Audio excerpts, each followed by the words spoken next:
किसी भी industrial sector के डेवलपमेंट के लिए पानी, बिजली ये दो जरूरी फाउंडेशंस होते हैं और इसीलिए जब भी कोई भी इंडस्ट्रियल पार्क बनता है तब उस जगह पर पानी की अवेलेबिलिटी इंपॉर्टेंट रोल प्ले करती है। सिमिलरली जब MIDC या महाराष्ट्र इंडस्ट्रियल डेवलपमेंट कॉर्पोरेशन अलग अलग इंडस्ट्रियल क्लस्टर्स डेवलप कर रही थी तो कुछ दशक पहले उन्होंने मुंबई के पास अंबरनाथ में एक लोकेशन चूज किया MIDC को बनाने के लिए। और यहाँ पे जो पानी का रिसोर्स अवेलेबल था वो 2 डैम्स में से था, जिसमें से एक था JP डैम। आज ये industrial clusters one of the biggest है पूरे स्टेट के अंदर और कई नेशनल एंड इंटरनेशनल कंपनीज को होस्ट करता है। लेकिन ये जो JP डैम है इसका नाम एक्चुअल में JP नहीं था, ये एक्चुअल में GIP डैम था, जो लोग दशकों से या इनफैक्ट सेंचुरी से बोले जाने वाले कंटिन्यूस शब्दों के शॉर्टनिंग की वजह से JP बन गया। और GIP मतलब great Indian peninsular railway dam. और ये वही कंपनी है जिसने देश के अंदर पहली ट्रेन चलाई थी बोरी बंदर से लेके थाने स्टेशन के बीच। और आज ये जो JP डैम या GIP डैम है ये केटर करता है देश की सबसे बड़ी रेल नीर या रेलवे की वाटर बॉटलिंग प्लांट को। और ये कोई अकेला एग्जांपल नहीं है, देश में हजारों ऐसी वाटर बॉडीज है जो इतनी फेमस है कि अपने आप में वो एक टूरिस्ट डेस्टिनेशन बन चुकी है, लेकिन इनको बनाया गया था एक बहुत अलग पर्पस के लिए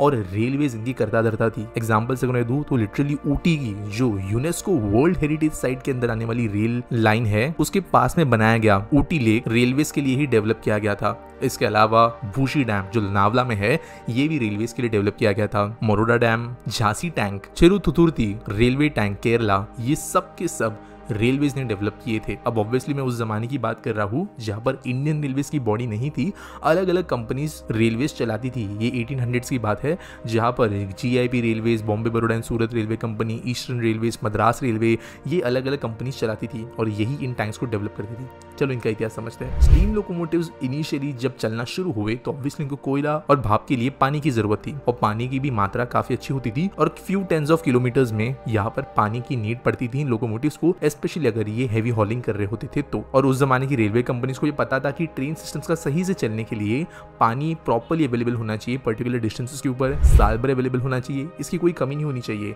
और साथ साथ लोकेशंस ऐसी होनी चाहिए जो नेचुरली फिलअप हो सके, यानी पानी जो है वो मानसून सीजन के दौरान ऑटोमेटिकली अपने पीक तक पहुंच जाए। इसके बाद में अगर वो हायर एलिवेशन पे है या रेलवे स्टेशन के बहुत पास है जहां से इजीली इनको ट्रांसपोर्ट किया जा सके रेलवे ट्रैक्स के पास में, तो वो भी एक प्लस पॉइंट था। और इसी को देखते हुए कई रेलवे कंपनीज ने हजारों देश के अंदर रेलवे टैंक्स बनाए। इन टैंक्स का इस्तेमाल ऑब्वियसली रिफिलिंग के लिए होता था। एक इंटरेस्टिंग फैक्ट यहाँ पर, कभी पुराने किसी रेलवे स्टेशन पर अगर आप जाओगे तो आपको स्टेशन के बीचों बीच एक बहुत बड़ा वाटर टैंक नजर आएगा। देखकर ही समझ में आता है कि ये मॉडर्न नहीं है, पुराने जमाने के स्टील एंड आयरन स्ट्रक्चर के साथ में इनको बनाया जाता है। और आज के जमाने में जहाँ पर रनिंग वाटर पंप्स जैसी चीजें अवेलेबल है तो टैंक की क्या जरूरत है। इनफैक्ट अगर आप कई बार इन टैंक्स को देखोगे तो इनका कनेक्शन कहीं पे होता भी नहीं है, क्योंकि ये टैंक्स रेलवेज के अंदर जो पानी हम पीते हैं या वॉशरूम वगैरह के लिए नहीं बनाए गए थे, इनको स्टीम लोकोमोटिव्स के अंदर पानी पंप करने के लिए बनाया गया था।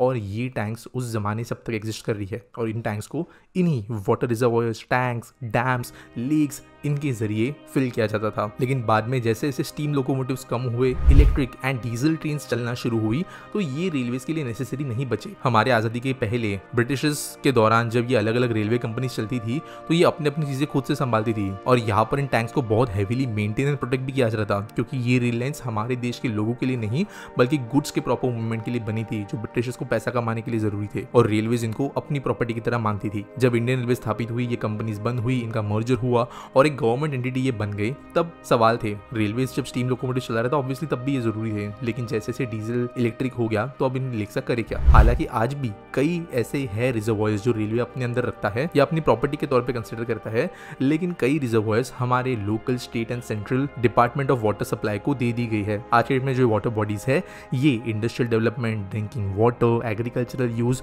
कई चीजों के लिए इस्तेमाल किए जाते हैं और इनफैक्ट कई जगहों की ये लाइफलाइन है। वीडियो की शुरुआत में जो मैंने एक इंडस्ट्रियल क्लस्टर की बात की जहाँ पर हजारों लोग काम करते हैं और बिलियंस का आउटपुट डेवलप होता है, वहां पर भी ये वाटर बॉडी आज 2024 में भी एक इंपॉर्टेंट रोल प्ले करती है और मोर देन सेंचुरी ओल्ड ये बनाया गया था वाटर रिजर्वॉयर। इस वीडियो का कोई खास कंक्लूजन नहीं है, बस एक चीज ऐसी है हमारे इंडियन रेलवेज के हिस्ट्री के बारे में जो मैं आपको शेयर करना चाहता था, जहाँ पर एक जमाने में इंडियन रेलवेज की सारी कंपनीज मिलकर देश के अंदर सबसे ज्यादा वाटर बॉडीज को ओन करती थी। आपको ये चीजें जानकर कैसी लगी मुझे जरूर बताना कमेंट सेक्शन के अंदर और मिलेंगे अगले वीडियो में।